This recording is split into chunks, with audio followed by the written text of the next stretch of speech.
আসসালামু আলাইকুম।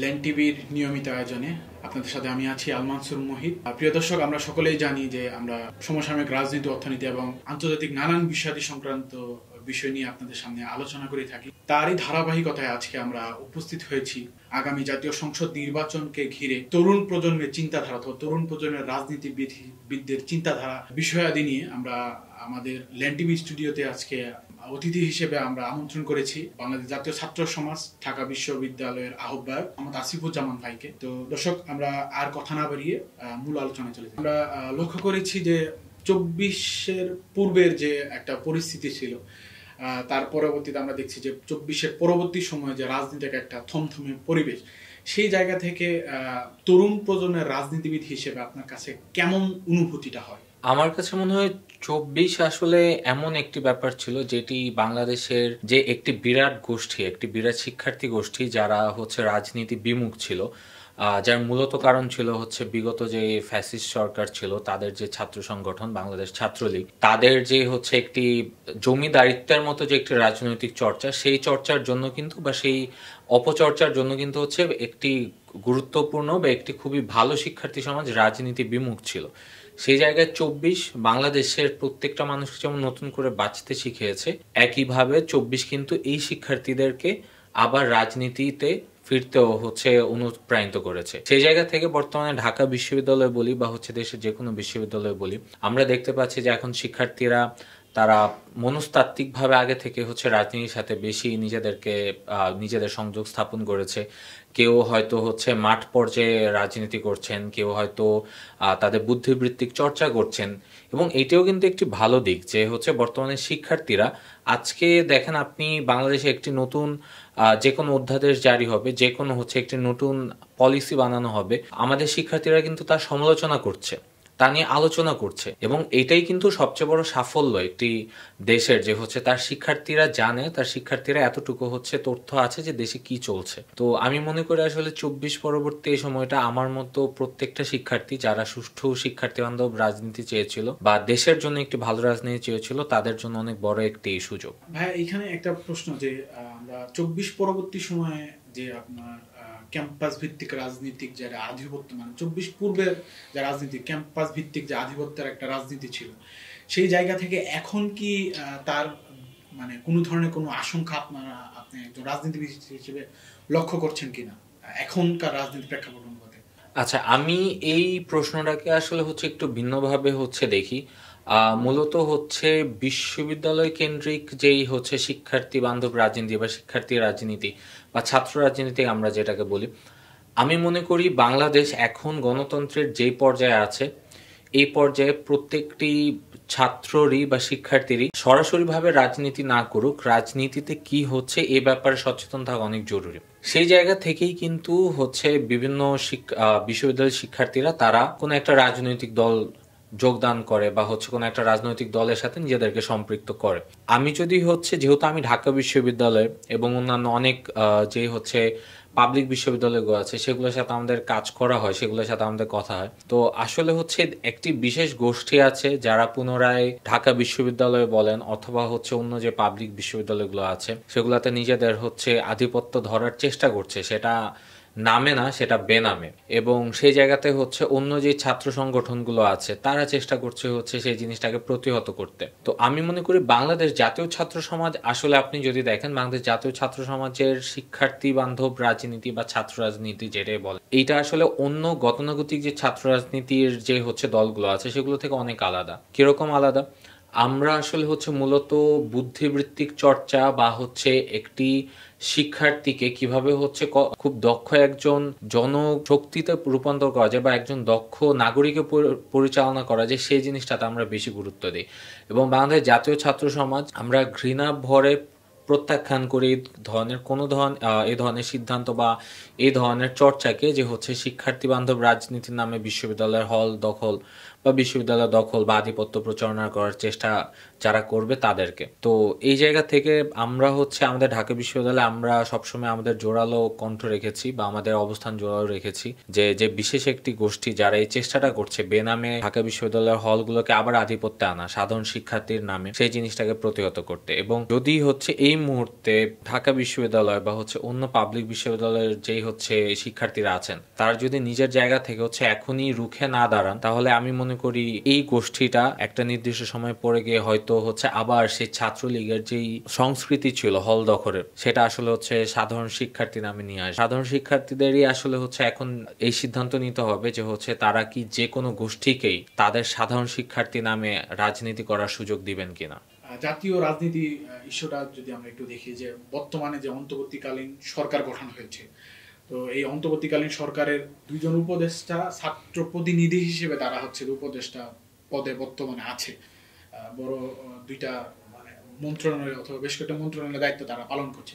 তো সেই জায়গা থেকে আপনি একজন ছাত্র রাজনীতিবিদ হিসেবে কি আপনার কখনো মনে হয়েছে যে তারা শুধুমাত্র পার্টিকুলার কোনো রাজনৈতিক দলের স্বার্থের জন্য তারা কাজ করছে? আচ্ছা, এখানে আসলে এই প্রশ্নটার উত্তর দিতে গেলে আসলে আমার দুই ভাবে হচ্ছে আমি পুরো জিনিসটাকে দেখি বা পুরো সিচুয়েশনটাকে দেখি।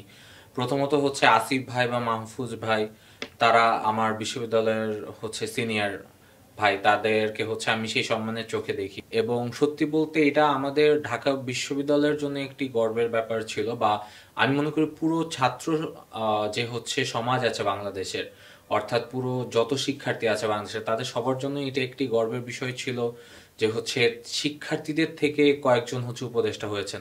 নাহিদ ভাইও ছিলেন, তিনি পরবর্তীতে বের হয়ে এসেছেন, তিনি তার রাজনীতিতে মনোনিবেশ করেছেন। আসিফ ভাই বা মাহফুজ ভাই তারা যখন হচ্ছে বসেছিলেন সেই জায়গায় গিয়েছিলেন, অবশ্যই 24-এর গণঅভ্যুত্থানে তাদের যে অবদান সেটা অস্বীকার করার কোনো সুযোগ নেই। তারা যথেষ্ট নিজেদের আত্মত্যাগ করেছেন, তারা যথেষ্ট অনেক কিছু হচ্ছে তারা বলি দিয়েই তারা হচ্ছে গণঅভ্যুত্থানে শুরু থেকে হচ্ছে আমাদেরকে তারা যোগাযোগ করেছেন। এখানে আমি একটা জিনিস আবারও স্পষ্ট করতে চাই যে আমার কাছে একটা জিনিস যেটা হচ্ছে ভুল মনে হয়েছিল, 24 গণঅভ্যুত্থান পরবর্তী সময়ে তাদেরকে আসলে জাতীয় নেতাতে পরিণত করার একটা প্রচেষ্টা ছিল, বা আমি মনে করি যেটাতে 100 ভাগ না হলেও 90 ভাগের মতো সফল তাদের সমর্থকরা। কিন্তু আমার মনে হয় সেটা একটি ভুল পদক্ষেপ ছিল, কারণ নেতা হওয়া আর হচ্ছে সমন্বয়ক হওয়া দুটি আসলে আমার চোখে অন্তত মানে অনেক পার্থক্যের জায়গা। আমার কাছে যেটা সবসময় মনে হয়েছে, আমি নিজে যখন অভ্যুত্থানে ছিলাম জুলাই, যখন আমরাও হচ্ছে মাঠে ছিলাম, আমি সবসময় তাদেরকে হচ্ছে সমন্বয়ক হিসেবে দেখেছি। আমার কাছে মনে হয়েছে তারা যোগাযোগের মাধ্যম, তারা আসলে হচ্ছে সেই নেতা না। কারণ নেতা জিনিসটা আসলে, নেতা শব্দটার ওজন আসলে অনেক বেশি এবং এটার জন্য অনেক পরীক্ষার মধ্য দিয়ে যেতে হয়। আমার কাছে মনে হয় যে গণভুত্থান শুধুমাত্র ওইটার পরীক্ষা হতে পারে না। তো সেই জায়গা থেকে আমার মনে হয় আসিফ ভাই বা মাহফুজ ভাইকে আমরা যতটা প্রত্যাশা নিয়ে সেই জায়গায় হচ্ছে যেতে দেখেছিলাম, আজ গণভুত্থানে প্রায় 1 বছরের বেশি সময় পরে এসে আসলে হচ্ছে সেই প্রত্যাশার জায়গায় অনেকখানি ঘাটতি আছে। আমরা তাদের থেকে যেরকম হচ্ছে চেয়েছিলাম সেই জিনিসটা আমরা পাইনি। এবং আমি যদি হচ্ছে আরো অন্যভাবে বলি যে হচ্ছে আসিফ ভাই বা হচ্ছে মাহফুজ ভাই, তারা যদিও এখন সম্মানিত মাননীয় উপদেষ্টা, কিন্তু আমি আসলে তাদেরকে উপদেষ্টার সাথে সাথে আমার বড় ভাই হিসেবেও দেখি। তো তাদেরকে দেখে আসলে আমরাও শিখি। আমার কাছে মনে হয় যে আসিফ ভাই বা মাহফুজ ভাই অনেক সময় অনেক বেফাস কথাবার্তা বলেছেন, বলে আবার আমরা দেখেছি সেই জিনিসটা তিনি ফেসবুক থেকে ডিলিট করে দিচ্ছেন। আসিফ ভাইয়েরও হচ্ছে ক্ষমতায় থাকা অবস্থায় বেশ কিছু দুর্নীতি, মানে উনার সাথে সম্পৃক্ত না কিন্তু উনার এপিএস দের সাথে সম্পৃক্ত এই ধরনের অভিযোগ আমরা পেয়েছি। আমি গতকালকে এরকম একটা দেখছিলাম। এগুলো আসলে হচ্ছে উনারা তো আমাদেরই প্রতিনিধিত্ব করছেন, শিক্ষার্থীদের প্রতিনিধিত্ব করছেন। তো সেই জায়গা থেকে আমার মনে হয় আসলে এটা যেই জিনিসটা এই নিউজগুলো আসছে বা এই কথাগুলো শুনতে পারছি, একটা কথা আছে যে যা রটে তা তো কিছুটা হলেও ঘটে। এখন কতটুকু ঘটেছে এটা তো সময়ই বলবে, কিন্তু আসলে আমার কাছে মনে হয় যে তারা সেই জায়গায় থেকে এখন শুনছে আসিফ ভাই তিনি নির্বাচনও করতে চান ঢাকা 10 থেকে। এটা আমার কাছে আসলে কোনোভাবেই যৌক্তিক মনে হয় না যে আপনি সরকারের থেকে আপনি আসন্ন একটা নির্বাচনে এমপি ইলেকশন করবেন, অর্থাৎ আপনি কিন্তু আগে থেকে জানেন যে সরকারে কি হচ্ছে, ওই জায়গাতে কি রকম অবস্থা আছে, ওই জায়গার মাঠ পর্যায়ের অবস্থা কি। এটা আসলে আপনাকে সুবিধা দিয়ে দিচ্ছে অনেক বেশি। তো আমি এই কারণে কিছু জায়গাতে আমি আসলে হচ্ছে তাদের প্রতি আমার যে প্রত্যাশা ছিল ব্যক্তিগতভাবে সেটা আমার 100% পূরণ হয়নি। আপনি বলছিলেন যে ছাত্র উপদেষ্টা জনাব আসিফ মাহমুদ সাহেব তিনি সরকারের বিভিন্ন ধরনের কাইন্ড অফ বলতে গেলে যে বিভিন্ন ধরনের দায়িত্বরত অবস্থায় থাকার পরেও তিনি যে নির্বাচনের কথা তিনি বলেছেন যে ঢাকা 10 থেকে তিনি নির্বাচন করবেন, এই নির্বাচনকে ঘিরে আমরা দেখছি যে নানান ধরনের আলোচনা সমালোচনা নানান কিছু হচ্ছে। এই নির্বাচনকে কেউ চাচ্ছে যে বিলম্বিত করার একটা প্রচেষ্টা চলছে, আবার কেউ চাচ্ছে যে বিভিন্ন চাপ সৃষ্টির দাবি দাওয়া নিয়ে বিভিন্ন রাজপথে আমরা নানান ধরনের কর্মসূচি দেখছি। তারই ধারাবাহিকতা দেখছি যে জামাত সহ বেশ কিছু রাজনৈতিক দল যারা আন্দোলন করছে পিআর পদ্ধতি অথবা নানান ধরনের দাবি নিয়ে তারা আন্দোলন করছে। সো এই নির্বাচনের আগ মুহূর্তে আপনি জানেন যে নির্বাচনে আর মাত্র 2 মাস সময় হাতে বাকি। এই সময়টাতে এই আন্দোলনগুলো কতটুকু যৌক্তিক অথবা এর বিহাইন্ডে কি কোনো ধরনের কোনো ষড়যন্ত্র আছে বলে আপনার কাছে কখনো কি মনে হয়েছে? আচ্ছা, মূলত রাজপথের যে হচ্ছে কর্মসূচি, আন্দোলন বলেন সেটাকে, বা মিছিল বলেন বা সভা সমাবেশ বলেন, এই জিনিসগুলো হচ্ছে একটি বাংলাদেশের সংবিধান তার নাগরিকদেরকে এই ক্ষমতাটা দেয় বা এই অধিকারটা দেয় যে তারা সেটা করতে পারে। এখন সেই জায়গা থেকে আমরা আরেকটা জিনিস মাথায় রাখতে হবে, গত 17 বছর কিন্তু আমরা দেশের মাটিতে স্বতঃস্ফূর্ত কোনো ধরনের রাজনৈতিক আন্দোলন হতে দেখিনি। কারণ সেটা শুরুতেই হচ্ছে সেটাকে দমে দেওয়া হতো বা শুরুতেই সেই জিনিসটাকে থামিয়ে দেওয়া হতো। তো সেই জায়গা থেকে আমি মনে করি যে বর্তমানে মানুষজন যে হচ্ছে আন্দোলন করছেন, রাজপথে আসছেন, আন্দোলন করছেন, এটা একটা ভালো দিক, গণতন্ত্রের জন্য এটি একটি ভালো দিক। কিন্তু সেই জায়গাতে রাজনৈতিক দলগুলোরও হচ্ছে ততটাই সচেতনভাবে এই সিদ্ধান্তগুলো নিতে হবে, অর্থাৎ খুবই সিনসিয়ারলি সিদ্ধান্তগুলো নিতে হবে যে আমি যে আজকে আন্দোলনটা করছি সেটা আসলে কতটুকু আমাকে বেনিফিট করছে আর কতটুকু আমার সাধারণ জনগণকে বেনিফিট করছে। অর্থাৎ আপনি সপ্তাহে 5 দিন কর্মদিবসের মধ্যে আপনি যদি 3 দিনই দেখেন যে কোথাও না কোথাও মিছিল চলছে, আন্দোলন চলছে, সেটা কিন্তু দেশের যে হচ্ছে সামগ্রিক কর্মদক্ষতা, কর্ম দিবস, সেটাকে কিন্তু কমিয়ে দিচ্ছে এবং সেটার কিন্তু প্রভাব সেটা প্রত্যক্ষ হোক পরোক্ষভাবে হোক বাংলাদেশের যে অর্থনীতি আছে তার উপর পড়বে। তো আমরা যেহেতু রাজনৈতিক দলগুলোকে, আমি নিজে একটি রাজনৈতিক দলের অংশ, একটি জায়গাতে প্রতিনিধিত্ব করি, তা আমি মনে করি আমি শুধুমাত্র হচ্ছে আমার অধিকার আছে দেখে আমি যদি প্রত্যেকদিনই অধিকারটা ফলাতে যাই, সেটা আসলে খুব বেশি হচ্ছে দেশের জন্য ভালো কিছু বয়ে আনবে না। কারণ হচ্ছে রাজনীতি, যদিও এটাকে আপনি বাংলায় আসে রাজার নীতি, কিন্তু রাজনীতি কিন্তু জনগণের নীতিকে নিয়ে আমরা করি। হয়তো রাজনীতি শব্দের মধ্যে ভুল আছে, কিন্তু আমার মনে হয় যে যারা রাজনীতি আমরা করছি আমাদের কিন্তু মূল লক্ষ্য হচ্ছে জনগণের নীতি বাস্তবায়ন করা। তো সেই জায়গায় জনগণকে কষ্ট দিয়ে কিন্তু আমি আসলে জনগণের নীতি বাস্তবায়ন করতে পারবো না। এবং নির্বাচন নিয়ে হচ্ছে অনেক ধরনেরই হচ্ছে ষড়যন্ত্র চলছে, অনেক কিছু হয়তো অনেকে বুঝতে পারছেন, হয়তো অনেক জায়গাতে এরকম হয়েছে যে আমাদের কাছে এরকম মানে সব জায়গাতে এরকম নিউজ হচ্ছে যে ষড়যন্ত্র চলছে এই সেই, কিন্তু আমার কাছে আসলে মনে হচ্ছে যে এটা ষড়যন্ত্রের চেয়ে বেশি মূলত মানুষের যে এত বছরের যে হচ্ছে চেপে থাকা বা দমে থাকা আন্দোলনের স্পৃহাটা, সেটা আসলে হচ্ছে এখন বের হয়ে আসছে। কিন্তু এই স্পৃহাটাকে রাজনৈতিক দলগুলোর আসলে খুবই সিনসিয়ারলি হ্যান্ডেল করতে হবে, সো দ্যাট আমাদের যে জনগণ আছে তাদের জন্য কোনো ক্ষতি না হয় এবং যথাসময়ে নির্বাচিত সরকার বাংলাদেশ পায়। কারণ বাংলাদেশের বর্তমানে যেই হচ্ছে অবস্থা আছে, সেটা বহির্বিশ্বের সাথে অবস্থা হোক, দেশের অভ্যন্তরীণ অবস্থা হোক, কোনোভাবে একটি নির্বাচিত সরকার ছাড়া আসলে হচ্ছে সেই সমস্যা সমাধানের আসলে তেমন কোনো বড় সুযোগ নেই। তো সেই জায়গা থেকে আমি মনে করি প্রত্যেকটা রাজনৈতিক দলেরই আসলে এখন এক হয়ে এই কাজটাতে মনোযোগ দেওয়া উচিত। জি, আমরা শুনছিলাম যে দীর্ঘদিন থেকে যে রাজনৈতিক নেতাদের যে ভোটের যে একটা আমেজ, সেটা অনেকাংশেই বিঘ্ন হয়েছে আপনার গত 17 বছর। তো এই 17 বছর সময়কে অপেক্ষা করে বিভিন্ন ধরনের রাজনৈতিক দল চাচ্ছিলেন যে একটা গণতান্ত্রিক ভাবে একটা সুস্থ নির্বাচনের একটা পরিবেশ তৈরি করতে। সেটা ধারাবাহিকতায় অন্তর্বর্তীকালীন সরকারের প্রধান ইতিমধ্যে ঘোষণা করেছেন যে আগামী 26 সালের ফেব্রুয়ারি মাসে হচ্ছে যে জাতীয় নির্বাচন অনুষ্ঠিত হতে যাচ্ছে। তো এই নির্বাচনকে ঘিরে একটা জিনিস দেখছি যে বিভিন্ন দলের অথবা বিভিন্ন গোষ্ঠীদের একটা মনোনয়ন বিতরণ, দলীয় ফর্ম বিতরণের একটা আমেজ চলছে বর্তমান রাজনীতিতে। তো সেই জায়গা থেকে কি আপনার কাছে প্রত্যেকটা রাজনৈতিক দলের কি তারা সঠিক প্রার্থী বাছাই অথবা যারা মনোনয়ন সংগ্রহ করছে তারা কি সঠিকভাবে সঠিক ব্যক্তিদেরকে মনোনয়ন দিচ্ছে বলে কি আপনার মনে হয়? আসলে আমার কাছে মনে হয় প্রত্যেকটি রাজনৈতিক দলে তাদের একটি নির্বাচন কিন্তু আসলে বুঝতে হবে অনেক বড় একটি ব্যাপার। তো সেই জায়গা থেকে প্রত্যেকটি রাজনৈতিক দল নিজস্ব কিছু কৌশল থাকে, নিজস্ব কিছু লক্ষ্য থাকে। তো আসলে হচ্ছে সেই জায়গা থেকে প্রত্যেকটা রাজনৈতিক দল তাদের যে মনোনয়ন প্রত্যাশী থাকে, অনেকজন থাকে, তাদের থেকে একজনকে হয়তো একটি সংসদীয় আসনে হচ্ছে মনোনয়ন দিবেন একদম ফাইনালি। তো সেই জায়গায় আমি মনে করি আসলে হচ্ছে যেহেতু এটি একটি দলের অভ্যন্তরীণ ব্যাপার, আসলে যোগ্য প্রার্থী যাচাই তারা করছেন কিনা এটি আমরা তাদের উপর ছেড়ে দিই। আর যদি আমার কথা বলেন, আমি আসলে বলবো যে আমি তো একা নই, আমার মতো আমরা সবাই, আমরা 18 কোটি মানুষই আমি। তো এই 18 কোটি মানুষ নির্বাচন দিন তারাই হচ্ছে আসলে আমাদেরকে এই কনফার্মেশন বা হচ্ছে যে নিশ্চিতীকরণটা আছে যে যোগ্য প্রার্থীকে তারা মনোনয়ন দিয়েছেন কিনা সেটা হচ্ছে জানাবেন। তো অপেক্ষা করি জাতীয় নির্বাচন পর্যন্ত। তো নির্বাচন প্রসঙ্গে আরেকটা প্রশ্ন আপনার কাছে রাখতে যাচ্ছি ভাই। সকলেই জানি যে আপনি একটা রাজনৈতিক দলের সাথে সম্পৃক্ত আছেন, যেটা বাংলাদেশ জাতীয় পার্টি বিজেপি নামে পরিচিত, যেটার চেয়ারম্যান বাংলাদেশে অত্যন্ত জনপ্রিয় একজন রাজনীতি ব্যক্তি, যিনি তরুণদের আইকন হিসেবে পরিচিত, প্রিন্স অফ পলিটিক্স হিসেবে পরিচিত, ব্যারিস্টার আন্দালিব রহমান পার্থ। তো আপনাদের রাজনৈতিক দল ঘিরে একটা প্রশ্ন জানতে চাচ্ছিলাম যে আপনাদের আগামী রাজনৈতিক অথবা নির্বাচনী প্রস্তুতিটা কেমন এখন বর্তমানে, আপনাদের দলীয় প্রস্তুতিটা কেমন আগামী নির্বাচনকে ঘিরে? আচ্ছা, বাংলাদেশ জাতীয় পার্টি বা বিজেপি বা হচ্ছে এর যে অঙ্গ সংগঠনগুলো আছে, ব্যারিস্টার আন্দালিব রহমান পার্থ আমাদের সকলের হচ্ছে আদর্শ।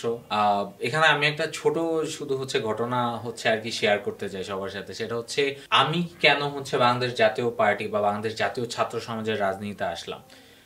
আমি পার্থ ভাইকে যখন প্রথম পার্থ ভাইয়ের ব্যাপারে জানতে পারি বা তাকে দেখি, সেটা ছিল 2014 সালে টিভি স্ক্রিনে। উনি হচ্ছে জাতীয় সংসদে একটা ভাষণ দিচ্ছিলেন, বক্তব্য দিচ্ছিলেন।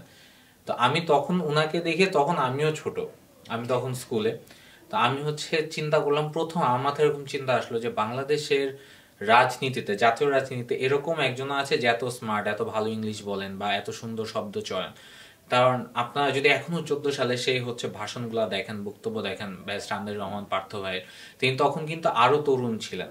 এখন তিনি আরো পরিণত, তখন তিনি আরো তরুণ ছিলেন। ওই সময় উনি যেভাবে কথা বলেছেন, সেই 2014 সালের ছোট আমি যখন হচ্ছে ওনাকে দেখেছি, আমি কিন্তু সে আজকে 10-11 বছর পরে আজকে আমি পার্থ ভাইয়ের একটি সংগঠনের একটি ইউনিটের আমি হচ্ছে প্রধান হিসেবে দায়িত্ব পালন করছি। তো এইটাই কিন্তু আসলে হচ্ছে রাজনীতির সবচেয়ে বড় শক্তি, যে আপনাকে দেখে কয়জন আসছে। সেই জায়গায় বাংলাদেশ জাতীয় পার্টি বিজেপি আমরা সবসময় চেষ্টা করে গেছি যে হচ্ছে আমরা আসলে সংখ্যা নয়, আমরা আসলে হচ্ছে যেই গুণগত মান আছে বা মান আছে সেটার উপর আমরা বেশি হচ্ছে মনোযোগ দিই। সেই ক্ষেত্রে হচ্ছে আমরা বাংলাদেশ জাতীয় পার্টি, আপনি দেখবেন না যে আমরা ওরকম ডামাডোল করে আমরা হচ্ছে 300 আসনে এমপি ক্যান্ডিডেট দিয়ে দিচ্ছি, আমরা সংসদীয় আসন নির্বাচন করছি 300 জনে। কিন্তু আমরা যাদেরকে দিচ্ছি তারা ওইরকম মানুষ যারা হচ্ছে জনগণের থেকেই কোনো না কোনো ভাবে হচ্ছে ওই রায় নিয়ে এসেছেন। এখন আপনারা বলতে পারেন যে জনগণের রায় কিভাবে হলো, ভোট তো হয় নাই। সেটা আসলে বোঝা হচ্ছে জনগণের ভালোবাসা থেকে। আপনি যখন হচ্ছে দেখবেন যে হচ্ছে, যেমন আমি যখন হচ্ছে রাজনীতিতে নেমেছি, আমার অনেক ছোট ভাই যারা ছিল, ছোট ভাই বোন যারা ছিল বিশ্ববিদ্যালয়ে, তারা এরকম বলেছে যে ভাই আপনাকে রাজনীতিতে দেখে আমাদের ভালো লাগছে। একইভাবে কিন্তু হচ্ছে ওই মানুষগুলো যখন হচ্ছে আমাদের দল যে হচ্ছে মনোনয়ন প্রত্যাশীরা ছিলেন তাদের থেকে যাদেরকে আমরা দিয়েছি, কেউ আছেন যারা পূর্বে হচ্ছে কোন ধরনের নির্বাচনে অংশগ্রহণ করে জয়ী হয়ে এসেছেন, আগে কাউন্সিলর ছিলেন এরকম, কেউ আছেন যারা হচ্ছে আগে অনেক গুরুত্বপূর্ণ পদে আসীন ছিলেন কোনো একটি জায়গায়, কোনো একটি সংঘে, তাদেরকে হচ্ছে সেই জনসমর্থন নিয়ে তারা এসেছেন। তো আমরা আসলে আমাদের বাংলাদেশ জাতীয় পার্টি থেকে আমাদের যারা মনোনয়ন পেয়েছেন, আমাদের শ্রদ্ধেয় বড় ভাইরা, তারা হচ্ছে তাদের নির্বাচনী আসনে হচ্ছে তারা যথেষ্ট নির্বাচনী আমেজে হচ্ছে প্রচারণা চালাচ্ছেন এবং জনসমর্থন পাচ্ছেন। তো আমরা আশা করি আমাদেরও হচ্ছে আসলে প্রত্যেকটা দলের ঘাঁটিতে যেরকম একটা ভোটের হাওয়া লেগেছে, নির্বাচনের হাওয়া লেগেছে, বাংলাদেশ জাতীয় পার্টির আমাদের সেই ঘাঁটিতেও আসলে সেই নির্বাচনের হাওয়া লেগেছে, ভোটের হাওয়া লেগেছে। এখন বাকি ফলাফল তো জনগণের হাতে। দর্শকদের কাছে একটি প্রশ্ন পেয়েছি যে তরুণদের জনপ্রিয় নেতা ব্যারিস্টার আন্দালিব রহমান পার্থ ভাই ইতিমধ্যেই রাজনীতির নানা ধরনের কর্মসূচি করছে, যেটা আমরা সোশ্যাল মিডিয়াতে দেখেছি। তো এইখানে দর্শক যে প্রশ্নটা করেছে যে তিনি কি ঢাকা 17 আসন অথবা কোন কোন আসনে নির্বাচন করছেন। লোকমুখে শোনা যাচ্ছে যে তিনি ভোলা 1 এবং কি ঢাকা 17 আসন নিয়ে তিনি নির্বাচনে, আগামী জাতীয় নির্বাচনে তিনি অংশগ্রহণ করতে যাচ্ছেন। সো এই দুইটি আসনকে নিয়ে কি তার আগামী পরিকল্পনা আছে, নাকি এটার ভিতরে প্লাস মাইনাস বলে কোনো কিছু আছে? আচ্ছা, আমাদের সবার শ্রদ্ধেয় বড় ভাই ব্যারিস্টার আন্দালিব রহমান পার্থ ভাই, উনি আসলে এটি খুব স্পষ্টভাবে আমাদেরকে বলেছেন যে জোটে হোক বা জোটে না হোক ঢাকা 17 ভোলা 1, এবং সেটা যদি আপনি দেখেন ভোলা তার জন্মস্থান, ভোলা 1 আসলে হচ্ছে এটি আসলে জোটের প্রশ্ন না, এটি হচ্ছে নিজের যে জন্মভূমি তার প্রতি ঋণ যা আছে সেটা হচ্ছে কোনোভাবে প্রতিদান দেওয়ার প্রশ্ন। তো পার্থ ভাই ভোলা 1-এর ব্যাপারে হচ্ছে সব শুরু থেকে নিশ্চিত যে তিনি ভোলা 1-এর নির্বাচন করবেন, একই সাথে ঢাকা 17 থেকে হচ্ছে তিনি নির্বাচন করছেন। তো এই দুইটির ব্যাপারে আসলে হচ্ছে নতুন করে মাইনাস হওয়ার কোনো সুযোগ নেই। আরেকটি সমসাময়িক প্রশ্ন জানতে যাচ্ছি আপনার কাছে, যে বর্তমানে খুবই উত্তেজনাকর পরিবেশ লক্ষ্য করা যাচ্ছে রাজনৈতিক মাঠ অথবা ঢাকার রাজপথ থেকে শুরু করে সব জায়গায়। তার বড় একটি কারণ হচ্ছে যে আওয়ামী লীগ যে ফ্যাসিস্ট সরকার ছিল, আওয়ামী লীগের প্রধান ফ্যাসিস্ট শেখ হাসিনা তার আন্তর্জাতিক ট্রাইব্যুনালে যে রায় ঘোষণা নিয়ে, যেখানে তাদের দলীয়ভাবে লকডাউন কর্মসূচি অথবা আগামীকালকে সেদিন 13 তারিখ ঘোষণা করেছে যে আগামী 17 তারিখ হচ্ছে যে রায় ঘোষণা। এই রায় ঘোষণাকে কেন্দ্র করে যে আওয়ামী লীগ কি তাদের কর্মসূচি দিয়ে খুব দৃঢ়ভাবে খুবই শক্তভাবে কি কামব্যাক করার মতো কোনো ধরনের কোন পজিশন আছে বলে আপনার কাছে কি মনে হয় এমন কোনো কিছু? আচ্ছা, এই প্রশ্নটার উত্তর আসলে আমি হচ্ছে অন্যভাবে হচ্ছে জিনিসটা আমি চিন্তা করি। আসলে আমার কাছে মনে হয়, দেখেন আওয়ামী লীগ কিন্তু হচ্ছে এটা মানতে হবে যে গত 17 বছর তারা এই দেশের মাটিতেই ছিল। গত 17 বছরে কিন্তু হচ্ছে মানে আপনি যদি 2024 পূর্ববর্তী সময় দেখেন, সেই 2008 থেকে 2023 এই সময়টাতে কিন্তু হচ্ছে বাংলাদেশের মানুষ ঠিকই আওয়ামী লীগের সেই নির্বিচারে যে হচ্ছে ঢালাও গুম, হত্যা, নির্যাতন সবকিছু সহ্য করেছে। তারা কিন্তু হচ্ছে যারা আওয়াজ উঠিয়েছিল তাদেরকে আগে চুপ করে দেওয়া হয়েছে, এবং পরবর্তীতে যখন 24-এ এসে একটি বিশাল জনসংযোগ সৃষ্টি হলো, যখন একটি বিশাল জনসংখ্যা বা পুরো বাংলাদেশ একসাথে হলো, তখন কিন্তু সেই শেখ হাসিনাই পালাতে বাধ্য হয়েছে। আমার কথাটা এখনো হচ্ছে একদম ঠিক এই জায়গাতেই। আমি গত 13 তারিখে আমি ব্যক্তিগতভাবে গত 13 তারিখ খুবই মনোক্ষুণ্ণ হয়েছিলাম যখন আমি দেখছি যে ঢাকার রাস্তায় গাড়ি কম চলছে বা ঢাকার রাস্তায় মানুষ কম দেখা যাচ্ছে। কেন? কারণ এই ভয়টাকে কাজে লাগিয়ে গত 16 বছর, 17 বছর বলছি না কারণ 17 বছর তো তারা পড়ে গেছে, গত 16 বছর বা হচ্ছে 15 বছর, 15.5 বছর আওয়ামী লীগ কিন্তু হচ্ছে আমাদেরকে শোষণ করে গেছে শাসনের নামে। একইভাবে যদি আজকে নভেম্বর 13 তারিখ তারা ঢাকা ব্লকেট ঘোষণা করায় যদি মানুষজন ঘরে বসে থাকে, মানুষজন যদি এই ভয়ে না বের হয়, তাহলে কিন্তু সেই ভয়টাই তারা আবার আপনার মনে হচ্ছে দিয়ে দিচ্ছে, আপনার মনে সে বীজ বপন হচ্ছে। এবং এটা আসলে মানে যেই জাতি বা যেই জনগোষ্ঠী 2024-এ এত কম সময়ের মধ্যে এত বড় একটা ফ্যাসিস্ট সরকারকে হচ্ছে উৎখাত করলো, সেই জাতির থেকে আসলে এটা খুবই অপ্রত্যাশিত যে তারা শুধুমাত্র ফেসবুকে কয়েকটা পোস্টের মধ্যে ঢাকা ব্লকেট বলায় তারা ঘর থেকে বের হচ্ছে না, রাস্তায় গাড়ি নামছে না। এবং একই সাথে যদি আগামীকালকে যখন হচ্ছে রায় ঘোষণা হবে, সেই ফেসবুক কিছু পোস্টের উপর মানে আপনার যদি মনে থাকে 2024-এ গণঅভ্যুত্থানের শেষের দিকে এসে কিন্তু আমরা ছাত্রলীগকে গুজব লীগ বলতাম, আওয়ামী লীগকে গুজব লীগ বলতাম, কারণ তারা যেটা হচ্ছে না সেটা হচ্ছে তারা ফেসবুকে পোস্ট দিচ্ছ যে রাত 12টায় ঢাকামুখী কর্মীদের হচ্ছে কর্মী সম্মেলন চলছে, টিএসসি তে ছাত্রলীগের বিশাল সমাবেশ, কিন্তু আমরা সরেজমিনে গিয়ে দেখি টিএসসি তে আসলে হচ্ছে কয়েকটা চার দোকানের চায়ের কাপ ছাড়া কিছুই নেই। তো আওয়ামী লীগ কিন্তু এখন সেম কাজটা করছে, এবং আগামীকাল ওরা সেম ভয়টাই আপনার মনে ঢোকাচ্ছে যে অনেক কিছু হবে। কিন্তু আপনি যদি এই ভয় এখন পিছিয়ে যান, তাহলে এটা অনেক অপ্রিয় সত্য, অনেক তিক্ত সত্য হতে পারে, কিন্তু আওয়ামী লীগ ব্যাক করবে। আপনি যত হচ্ছে বুক চিতিয়ে দাঁড়িয়ে থাকবেন, আওয়ামী লীগ আসার সুযোগ পাবে না। আপনি পিছপা হবেন, সেই জায়গা তো কারো না কারো নিতে হবে, সেই জায়গা আওয়ামী লীগ নিবে। আর ভুলে গেলে চলবে না, আওয়ামী লীগ কিন্তু খুব দূরে নেই আমাদের থেকে। এই দেশের মধ্যে এখন অনেক আওয়ামী লীগের নেতাকর্মী আছেন যারা ছদ্মবেশে আছেন। এই আমাদের পার্শ্ববর্তী দেশে কিন্তু হচ্ছে সেই দলের সভাপতি আছেন, তো তারা কিন্তু খুব বেশি দূরে নেই। আজকে হচ্ছে শেখ পরিবার হয়তো আজকে এখানে নেই, কিন্তু শেখ পরিবার কিন্তু আসতে বেশি সময় লাগবে না আপনি যদি আপনার জায়গা ছেড়ে দেন। তাই ঘাটিগেরা আমাদের থাকতে হবে, যাতে করে না হচ্ছে আওয়ামী লীগ না চলে আসে, আওয়ামী লীগ আসতে না পারে। যে আমরা শুনছিলাম যে আওয়ামী লীগের কথা শুনছিলাম, তো এইখানে একটা বিষয় যে আগামীকালকে যেহেতু রায় ঘোষণা হবে যে আন্তর্জাতিক ট্রাইব্যুনালে যে শেখ হাসিনার বিরুদ্ধে যে অথবা তার যে দোসররা ছিল তাদের বিরুদ্ধে একটা রায় ঘোষণা হবে, এটা আমরা ইতিমধ্যে দেখেছি যে সোশ্যাল মিডিয়াতে ঢাকার বিভিন্ন পয়েন্টে হচ্ছে যে বড় স্ক্রিনের মাধ্যমে এই রায় জনসম্মুখে হচ্ছে শোনানোর জন্য একটা প্রস্তুতি নিয়েছে। তো এই রায়কে ঘিরে শেখ হাসিনার বিচার কার্য কতটুকু বাস্তবায়ন হবে বলে আপনার কাছে মনে হচ্ছে? আসলে হচ্ছে এই জিনিসটাকে যদি আমি সংক্ষেপে বলি, শেখ হাসিনা শুধুমাত্র একটি গণঅভ্যুত্থানে সে হচ্ছে 1500-এর বেশি মানুষকে হত্যা করেছে, সেটা শিশু, নারী, বৃদ্ধ, আমার মতো যুবক সব মিলিয়ে। আমি আগের সব হিসাব বাদ দিলাম, আপনি 1500 মানুষকে একজন মানুষ নিজ হাতে বা তার নিজের পরিকল্পনায় খুন করা হয়েছে, সে মানুষটা হচ্ছে আসলে আপনি এই দুনিয়ার বুকে আপনি তাকে কি শাস্তি দিবেন? হায়েস্ট আপনি তাকে, আমরা তাকে কোন শাস্তি দিতে পারি? ফাঁসি। এর বেশি তো আমরা কিছু দিতে পারি না। কিন্তু তার শাস্তি আসলে কি ফাঁসিও যদি আপনি দেন 1500 হত্যা করার জন্য, আমার কাছে ব্যক্তিগতভাবে মনে হয় এটা তো অনেক কম। কিন্তু বাংলাদেশের মাটিতে এটা একটা মাইলফলক হয়ে থাকবে যে হচ্ছে এরকম একজন স্বৈরশাসক এসেছিল, গণতন্ত্রের নামে এরকম একজন স্বৈরশাসক এসেছিল যে হচ্ছে 1500 মানুষকে হত্যা করতেও একবার চিন্তা করেনি। আমি সব বাদ দিলাম, আমি ধরেই নিলাম যে হচ্ছে শেখ হাসিনা নিজে ব্যক্তিগতভাবে কারো উপর গুলি চালানোর নির্দেশ দেয় নাই, আমি ধরে নিচ্ছি।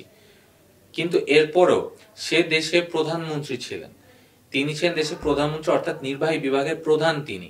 আমরা জানি যে পুলিশ বলেন, আপনি র্যাব বলেন, এগুলো সব তো নির্বাহী বিভাগের অধীনে। তো নির্বাহী বিভাগের অধীনে থাকা বাহিনীগুলো প্রত্যেকদিন নির্বিচারে গুলি চালাচ্ছে, এগুলা কি তখনকার সময় প্রধানমন্ত্রী জানতেন না? এখনকার দিনে যে হচ্ছে কেউ কেউ এই যুক্তি স্থাপন করেন যে সেই ভয়েস গুলো হচ্ছে এআই দিয়ে বানানো, এই সে, আমি ঠিক আছে আমি ধরলাম এআই, কিন্তু তাদেরকে তো প্রতিদিন রিপোর্ট করা লাগতো। এবং সেই যে জায়গা, তো আমি যদি আসি, পুলিশের যে সাবেক আইজিপি ছিলেন তিনি তো নিজে এখন রাজসাক্ষী, তিনি তো সব বলছেন। তো আমি যদি ধরেও নিই যে সবকিছুই বানোয়াট, কিন্তু এটা তো আমার মনে হয় যে সবাই এগ্রি করবেন যে হচ্ছে প্রত্যেকদিন যে পরিমাণ হচ্ছে, কিভাবে তারা ট্যাকল দিচ্ছে এত বড় একটা জনরোষ, এটা তো তার কাছে রিপোর্ট যেত, প্রধানমন্ত্রীর কাছে যেত। সো প্রধানমন্ত্রীরা তো জানতো যে গুলি চালানো হচ্ছে। আমি ধরলাম তাহলে একদিন গুলি চালানো হতো, তিনি জানতেন না, তাহলে পরের এতগুলো দিন কেন গুলি চললো? সেটা তো তাহলে তার জ্ঞাত ভাবেই চালানো হয়েছে। সেখানে আমি যদি, অবশ্যই আমার এটা বলতে হবে, সেখানে তার প্রত্যক্ষ পরোক্ষ আপনি যাই বলেন, সেই মদত ছিল, এবং আমি বলবো প্রত্যক্ষ মদত ছিল। কারণ যেই হচ্ছে এভিডেন্স গুলো বা যে প্রমাণগুলো হচ্ছে বিজ্ঞ আদালতের সামনে রাখা হয়েছে, সেগুলো কিন্তু প্রত্যেকটি যৌক্তিক এবং প্রত্যেকটিকে খুব ভালোভাবে যাচাই করা হয়েছে, বিচার বিশ্লেষণ করা হয়েছে, এবং তার প্রেক্ষিতে হচ্ছে রায় আসে। কিন্তু তারপরও আপনি একটা 6 বছর, একটা 8 বছরের একটা শিশু, একটা প্রাণবন্ত শিশু, তার ব্রেইনের একদিক দিয়ে গুলি ঢুকেছে, খুলির একদিক দিয়ে গুলি ঢুকে আরেক দিক দিয়ে বের হয়ে গেছে, একটা পুরো পরিবার আপনি ধ্বংস করে দিচ্ছেন। এরকম 1500 শহীদের 1500 পরিবার, আরো বেশি শহীদ, অনেকের হয়তো আমাদের লিস্টেও নেই। এটা শুধু শহীদদের তালিকা, পাশাপাশি হচ্ছে আপনার যারা পঙ্গুত্ব বরণ করেছে অথবা এখনো অসুস্থ, হাসপাতালে বেডে কাতরাচ্ছে, তো এই সংখ্যাটা মনে হয় আরো অনেক হবে, আরো অনেক হবে। তাদের জীবনযাত্রার মানকে, মানে জীবনযাত্রার মানকে একবার নিম্নমানে করে দিয়েছে যে আওয়ামী লীগ সরকার। তো এই জায়গাতে ভাই আপনার কাছে আমার একটা কোশ্চেন, যে আমরা নির্বাচনকে সামনে রেখে যে জিনিসটা দেখছি, যে বিভিন্ন প্রার্থী অথবা বিভিন্ন রাজনৈতিক ব্যক্তিরা তারা হচ্ছে যে আওয়ামী লীগের কাছে গিয়ে যেভাবে হচ্ছে যে আপনার আওয়ামী লীগের আপনার নির্বাচনকে ঘিরে যে আওয়ামী লীগের ভোটারদের কাছে গিয়ে তারা চাচ্ছে যে তাদের ভোট চাচ্ছে, পাশাপাশি তাদের মামলা থেকে শুরু করে তাদের আমল নামাকে কেমন জানি বর্তমান রাজনীতিবিদরা একটু উড়িয়ে, মানে একটু পাশ কাটিয়ে চলার চেষ্টা করছে। সো এই ভোটকে সামনে রেখে আওয়ামী লীগের সাথে যে বর্তমান রাজনৈতিক ব্যক্তিদের যে আচরণ, এইটা কি বর্তমানে অথবা অন্তত এই যে গণ অভ্যুত্থানের সাথে কেমন জানি একটা কনফ্লিক্টের জায়গা তৈরি করে দেয় না? আপনার কাছে কি মনে হয় এই জিনিসটা? হ্যাঁ, আমি আসলে হচ্ছে এখানে আমি একদম হচ্ছে একটা মাঠ পর্যায়ের হচ্ছে কথা বলি। সেটা হচ্ছে যে আওয়ামী লীগের এখনো একটা অনেক বড় একটা অংশের ভোট ব্যাংক কিন্তু বাংলাদেশে আছে। এই জিনিসটাকে যদি আমি একটু হচ্ছে আর একটু গভীরভাবে ব্যাখ্যা করি, গত 2008 থেকে শুরু করে 2024 পর্যন্ত, অর্থাৎ জুলাইয়ের আগে পর্যন্ত বা জুনের আগে পর্যন্ত, এই সময়টাতে কিন্তু আওয়ামী লীগের প্রচুর মাঠ কর্মী ছিল। এবং আপনি যদি হচ্ছে অ্যাকচুয়ালি দেশের হচ্ছে রাজনৈতিক যে হচ্ছে স্ট্রাকচারটা দেখেন, আপনার প্রথমে ইউনিটের হচ্ছে কোন একটা ওয়ার্ডের ইউনিটের রাজনীতিতে ঢুকতে হবে, তারপর ওয়ার্ডে, তারপর থানায়, তারপর জেলায়, তারপর মহানগর, এভাবে করে করে কিন্তু আপনি কেন্দ্রীয় পর্যায়ে আসেন। এখন এই গত 14 বছরে কিন্তু অনেক মাঠ কর্মী তার জীবনের 10টা বছর দিয়ে দিয়েছিল যে আমি হচ্ছে এই ক্ষমতার বা হচ্ছে এই কমিটির একদম চূড়ায় গিয়ে বসবো, বা হচ্ছে আমি একটা জেলা পর্যায়ের কমিটিতে যাব। একটা ওয়ার্ডের একজন কর্মী কিন্তু এভাবেই কাজ করেছে। এখন সে যে 10 বছর তার সেই মাঠে ছিল, তার কিন্তু এখন আসলে অন্য কোথাও যাওয়ার মতো সুযোগ নাই, কারণ সবাই তাকে চেনে যে সে তো আওয়ামী লীগের, অর্থাৎ ওই যে আওয়ামী লীগের রহিম গেল, আওয়ামী লীগের রফিক গেল। তো এখন সেই মানুষগুলো তাদের কিন্তু হচ্ছে এখন ধরেন বড় নেতারা না হয় দেশ ছাড়তে পারছে, তারা তো দেশ ছাড়তে পারছে না। তো সেই ক্ষেত্রে তারা কি করবে? এখন তাদেরকে কিন্তু দলে ভেড়ানোর একটা চেষ্টা, একটা অপচেষ্টা আমরা হচ্ছে অনেক রাজনৈতিক দলের এই যে ওয়ার্ড কমিটি এগুলাতে দেখতে পেরেছি বিগত সময়ে, এই 24 পরবর্তী সময়। কিন্তু আপনি যদি এটা করেন, আমি একটা কথা বারবার বলি, 24-এর গণ অভ্যুত্থানের যে শহীদ ছিল তাদের রক্তের সাথে বেইমানি করবেন না। কারো রক্তের সাথে বেইমানি করে না আপনি টিকতে পারবেন না। আজকে আপনি আছেন, কালকে থাকবেন না। আর আপনি যে আজকে নিজের এই যে ভোট ব্যাংক, এই যে মানে আওয়ামী লীগের যে 10% থেকে শুরু করে 25%-এর যে একদম বেস ভোট ব্যাংকটা, এই ভোট ব্যাংকটা কিন্তু এখনো বাংলাদেশে আছে। আপনার মাথায় রাখতে হবে যে আওয়ামী লীগ বাংলাদেশ 1949 সাল থেকে রাজনীতি করে, বড় একটা ইতিহাস আছে। এবং সেই ইতিহাসের জায়গা থেকে একসময় কিন্তু আওয়ামী লীগ ছিল কৃষক শ্রমিকের দল, মানে অর্থাৎ বাংলাদেশের যারা হচ্ছে নিম্নবিত্ত মানুষ ছিল তাদের অধিকার আদায়ের দল ছিল আওয়ামী লীগ। এবং সেই জায়গা থেকে কিন্তু হচ্ছে অনেক মানুষ আওয়ামী লীগের সাথে যুক্ত ছিলেন। সেই জেনারেশন গুলো, পরবর্তী জেনারেশন গুলো কিন্তু এখনো আওয়ামী লীগের বিশ্বস্ত ভোট ব্যাংক। তো সেই বিশ্বস্ত ভোট ব্যাংকটার কিন্তু সংখ্যা কম না, পার্সেন্টেজ কম না। এই যে পার্সেন্টেজটাকে কিন্তু প্রত্যেকটা রাজনৈতিক দল চেষ্টা করছে তাদের ঘরে নিয়ে আসার, যাতে করে তারা নির্বাচন জিততে পারে। কিন্তু আপনি এতে করে কিন্তু সেই শহীদের রক্তের সাথে বেইমানি করছেন। তাদেরকে আপনি নির্বাচনের বা ভোটের বাইরে রাখতে পারবেন না, আমি মানি তাদেরকে ভোটের বাইরে রাখা সম্ভব না। কিন্তু এর মানে এও না যে আপনি তাকে আপনার দলে ভেড়াবেন শুধুমাত্র আপনার রাজনৈতিক যে হচ্ছে অবস্থান আছে সেটাকে আরো সুদৃঢ় করতে, পরবর্তী নির্বাচনে আপনি যেন সরকার গঠন করতে পারেন, সেই পথকে হচ্ছে সুগম করতে। তো এটা অনেক এটা আমি এক কথায় বলবো, এটা হচ্ছে 24-এর শহীদদের সাথে সবচেয়ে বড় বেইমানি। এবং আমি ব্যক্তিগতভাবে সবসময় এটা বলি যে হচ্ছে যারা এই বেইমানি করছে, আল্লাহ যেন হচ্ছে বা সৃষ্টিকর্তা যিনি আছেন তিনি যেন হচ্ছে তাদের শাস্তি এই জনগণের সামনেই করেন। আমরা শুনছিলাম যে আওয়ামী লীগের দুঃশাসন এবং নানান ধরনের অপকর্ম এবং আওয়ামী লীগের রাজনীতি বর্তমান প্রেক্ষাপট নিয়ে আমরা শুনছিলাম।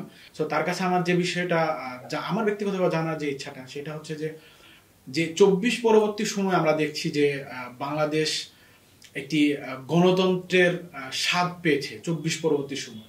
সো এই স্বাদকে হচ্ছে যে আমরা যতই দেখছি যে ক্রমশই এটা কেমন জানি একটি মানে ভিন্ন খাতে প্রবাহিত হচ্ছে এই যে গণতন্ত্রের যে স্বাদটা। সো যেহেতু নির্বাচনও ঘনিয়ে আসছে, অথবা নির্বাচন হলে একটা দল ক্ষমতায় আসবে, সো এই দল ক্ষমতায় আসার পরে কি এই যে গণতান্ত্রিক যে সুস্থ গণতান্ত্রিক যে চর্চাটা, এটা কি চলমান থাকবে নাকি এটার ভিতরে কোনো আগ্রাসন সৃষ্টি হবে? আসলে হচ্ছে আমার কাছে যেটা মনে হয় যে বর্তমানে যে হচ্ছে অন্তর্বর্তীকালীন সরকার আছে, আপনি যদি দেখেন এই সরকারে যে এতজন হচ্ছে উপদেষ্টা আছেন, মাননীয় উপদেষ্টাগণ আছেন, আজকে দেশের অর্ধেকের বেশি মানুষ তাদেরকে চিনেন না। এটা কেন? কারণ হচ্ছে তারা কিন্তু জনগণের দ্বারা নির্বাচিত না। তাদেরকে তাদের যোগ্যতার বলে তাদেরকে অনেক জায়গাতে নিয়োগ দেওয়া হয়েছে। সেই যোগ্যতা হচ্ছে তাদের কর্মদক্ষতার জায়গা, তাদের হচ্ছে অভিজ্ঞতার জায়গা। কিন্তু আসলে হচ্ছে আপনার অভিজ্ঞতার জায়গা আর হচ্ছে জনগণের সাথে আপনার সম্পর্কের জায়গা, দুইটা কিন্তু আসলে অনেক দূরের সম্পর্ক। আজকে দেশে অর্ধেকের বেশি মানুষ যে হচ্ছে জানেন না যে হচ্ছে,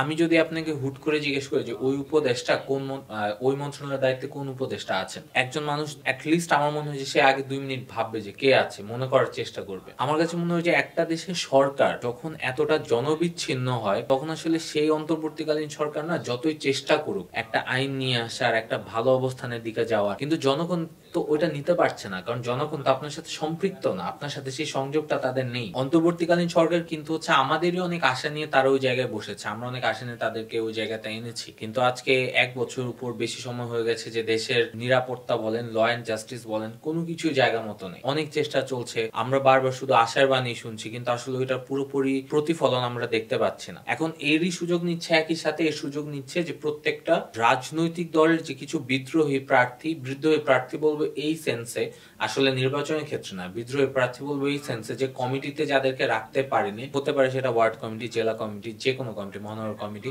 অনেক মানুষকে কিন্তু যখন কমিটিগুলো দেওয়া হচ্ছে 24 পরবর্তী সময়ে, প্রত্যেকটা রাজনৈতিক দল কিন্তু অনেক হচ্ছে যাচাই বাছাই করে হচ্ছে সেই পদগুলো দিয়েছে। তো সেই পদের বাইরে যারা রয়ে গেছে তারা কিন্তু হচ্ছে সেই দলের নাম ভাঙিয়ে এখন চাঁদাবাজি বলেন, রাহাজানি বলেন, সবকিছু করছে, অপকর্মের সাথে সম্পৃক্ত। এবং সেটা তারা কেন করতে পারছে? কারণ তারা জানে যে যেই সরকার ক্ষমতায় বসা বা যে সরকার সেই চেয়ারে বসা, সেই সরকারের সাথে জনগণের সম্পৃক্ততা কম। তো সেই এবং কি জবাবদিহিতার জায়গাটা খুবই কম, জবাবদিহিতার জায়গাটা কম, কারণ আসলে হচ্ছে এমন একটা পর্যায়ে এই দেশে এই মুহূর্তে দাঁড়ানো যে হচ্ছে আপনি যে কিছু একটা করবেন, ধরেন একটা দলের কোন একজন পদবঞ্চিত নেতা কিছু একটা করলো, আপনি যে হচ্ছে পুলিশকে দিয়ে তাকে ধরাবেন, আপনি তো এখনো এটা নিশ্চিত করতে পারছেন না যে পুলিশের সব যারা হচ্ছে পুলিশ সদস্য আছেন তারা ঠিক কতটা হচ্ছে গুরুত্ব দিয়ে কাজগুলো করছেন। কারণ হচ্ছে আমরা দেখেছি যে পুলিশই কিন্তু হচ্ছে 24 পরবর্তী সময় তাদের দায়িত্ব পালন অনেক ভয় পেয়েছেন। আমি কিছুদিন আগে নিউজে দেখেছি যে এক জায়গায় তারা হচ্ছে কোন এক মাদক দ্রব্যের সিন্ডিকেটকে ধরতে গিয়েছিল, পুলিশের উপরে তারা চড়াও হয়েছে। পুলিশেও তো তার জীবনের ভয় আছে, সে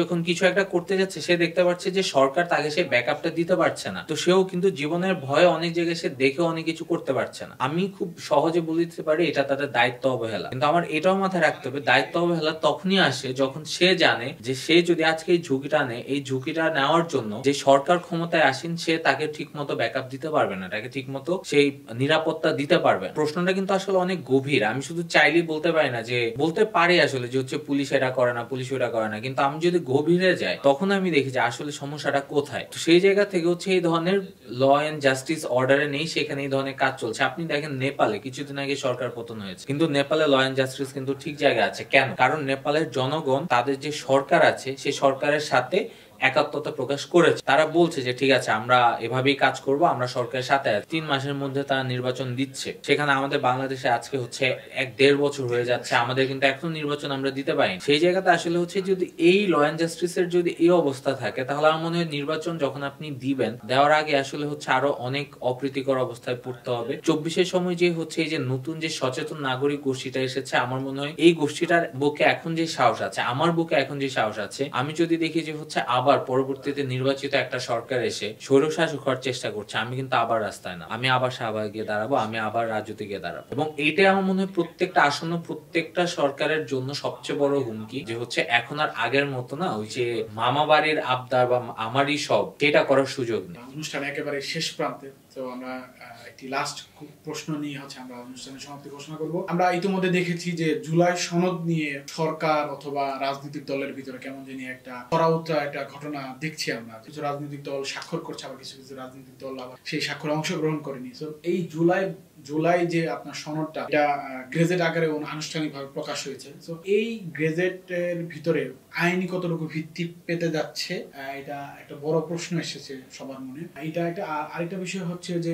আগামী যে সরকার যারা গঠন করবে তারা কি এই জুলাই সনদের উপর কোনো ধরনের কোনো হস্তক্ষেপ করবে কিনা? না, আমার কাছে মনে হয় এখনো ওইরকম কোনো পরিবেশ সৃষ্টি হয় নাই যে আমরা আশঙ্কা করতে পারি যে পরবর্তী যে নির্বাচিত সরকার আসবে তারা জুলাই সনদ নিয়ে আসলে হচ্ছে একটি হচ্ছে ধোঁয়াশার মতো পরিবেশ সৃষ্টি করবে। এবং আমার কাছে মনে হয় যে জুলাই সনদ কিন্তু হচ্ছে আপনি এইটার যে আইনি ভিত্তি, এটার আইনি ভিত্তি কিন্তু অনেক প্রয়োজনীয় একটা ব্যাপার। কারণ জুলাই সনদ হচ্ছে দেশের ইতিহাসের যে বাকবদল, রাজনৈতিক ইতিহাসের যে বাকবদল, এই বাকবদলের একটা সাক্ষী কিন্তু জুলাই সনদ। তো এই জুলাই সনদকে যদি হচ্ছে কোন একটা রাজনৈতিক সরকার পরবর্তীতে এসে, এরা প্রত্যেকটা রাজনৈতিক দল তাদের হচ্ছে ব্যক্তিগত আসলে কৌশলের জায়গা, সিদ্ধান্তের জায়গা, তারা কি করবে। কিন্তু আমি ব্যক্তিগত ভাবে আসলে হচ্ছে মনে করি যে বর্তমান যে পরিস্থিতি আছে, কোন রাজনৈতিক দল আসলে ভবিষ্যতে আসলেও জুলাই সনদকে বাস্তবায়নের ক্ষেত্রে কোন ধরনের ধোঁয়াশা আসলে তৈরি করবে না। কারণ সেটাই আসলে কিন্তু হচ্ছে আমাদের জনগণের প্রত্যাশা, যে জুলাই সনদের হচ্ছে আইনি যে ভিত্তি, সেই জায়গাটা হচ্ছে নিয়ে কথা বলা। আমরা শুনছিলাম যে বর্তমানে রাজনৈতিক প্রেক্ষাপট নিয়ে বিভিন্ন ধরনের আলোচনা। বড় ভাই একটা কথা মেনশন করেছেন যে রাজনীতি হচ্ছে রাজার নীতি। সো এই রাজার নীতিটা প্রত্যেক দিন বক্তব্য, আলোচনা এবং কি নানান ধরনের কর্মসূচির মাধ্যমে পরিবর্তন হয় এবং হবে সামনের দিনগুলো। তো এই আলোচনা আমাদের ধারাবাহিক থাকবে এবং আমরা আগামী যে অনুষ্ঠানগুলোতে আমরা চেষ্টা করবো আরো সুন্দর এবং রাজনৈতিক, সমসাময়িক রাজনীতি থেকে শুরু করে বিভিন্ন ধরনের আলোচনা আপনাদেরকে উপহার দেওয়ার জন্য। সেই প্রত্যাশাকে সামনে রেখে আমরা আজকের অনুষ্ঠানে এখানেই সমাপ্তি জানাচ্ছি।